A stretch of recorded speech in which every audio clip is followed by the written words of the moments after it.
प्यारे अजीज़ दोस्तों, क्या आप जानते हैं इस्लाम के 4 ऐसे फरिश्ते जिन्हें सबसे अहम जिम्मेदारी दी गई है।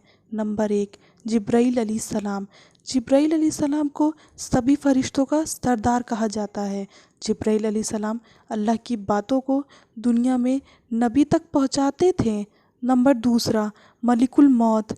मलिकुल मौत को जिम्मेदारी दी गई है कि वो इंसान के जिस्म से रूह निकालते रहें ता क़यामत, जब तक कि क़यामत नहीं आ जाती।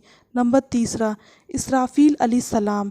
इसराफ़ील अलैहिस्सलाम अल्लाह के हुक्म से जब एक रोज़ क़यामत का सूर फूकेंगे, उस रोज़ दुनिया ख़त्म हो जाएगी। उस रोज़ मुर्दे कब्र से बाहर आ जाएंगे और ज़िंदा इंसान मरने लगेंगे। नंबर 4, मिकाईल अलैहिस्सलाम। मिकाईल अलैहिस्सलाम को अल्लाह ने जब दुनिया बनाया तो उसके बाद काफ़ी अहम जिम्मेदारी दे दी। वो दुनिया में खाना, पानी, मौसम, इस तरीके की तमाम चीज़ों का ख्याल रखते हैं। अगर आपको मेरी वीडियो अच्छी लगी है तो प्लीज़ लाइक एंड सब्सक्राइब करना ना भूलें। अल्लाह हाफिज़, मिलते हैं नेक्स्ट वीडियो में।